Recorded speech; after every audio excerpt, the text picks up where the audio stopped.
देशवासियों, जब तक इस देश के अंदर वैदिक व्यवस्था रही, जब तक इस देश के अंदर वेद के अनुसार एजुकेशन सिस्टम रहा, शिक्षा व्यवस्था रही, तब तक इस देश के अंदर इक्विलिटी थी, समानता थी।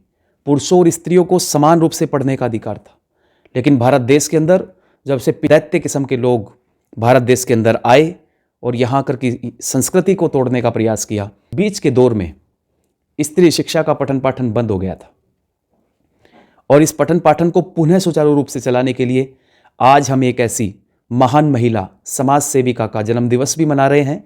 3 जनवरी 1831 को लक्ष्मीबाई और खंडोजी के परिवार में एक ऐसी महान महिला का जन्म हुआ।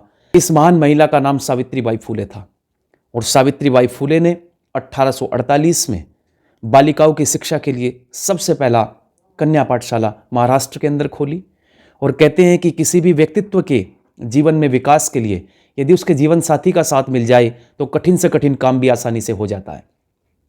इसलिए ज्योतिबा फुले वो भी स्त्री शिक्षा के प्रबल समर्थक थे और उन्होंने प्रयास किया कि सावित्रीबाई फुले का साथ दिया और साथ देकर के इन दोनों ने मिलकर के स्त्री शिक्षा पर बड़ा काम किया है।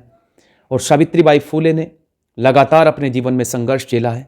ये विदेशों में गई, वहाँ भी पढ़ी और वहाँ से आकर के भारत देश के अंदर इन्होंने बहुत सारा काम किया और स्त्री शिक्षा को लेकर के इन्होंने 2 संस्थान भी खोले, जिनमें महिला सेवा मंडल दल और शिशु हत्या प्रतिबंधक गृह।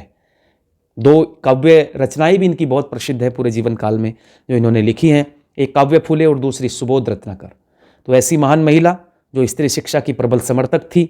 हालांकि लोगों ने बहुत विरोध किया, कूड़ा करकट भी फेंका इनके ऊपर, पत्थर भी मारे इनके ऊपर कि क्यों स्त्री शिक्षा को ये बढ़ावा दे रही हैं, लेकिन ये रुकी नहीं, थकी नहीं, लगातार अथक परिश्रम करती रही। तो इस महान महिला को, जिनका आज जन्मदिवस है 3 जनवरी के दिन 1831 में ये महाराष्ट्र में उत्पन्न हुई थी, तो मैं इनके जन्मदिवस पर पूरे देशवासियों को और खासतौर पर भारत देश की महिला शक्ति को कि वो शिक्षित बने और शिक्षित बनकर इस राष्ट्र की उन्नति में अपना योगदान दे, इसी विश्वास के साथ धन्यवाद। जय हिंद, जय आर्यवर्त, जय भारत।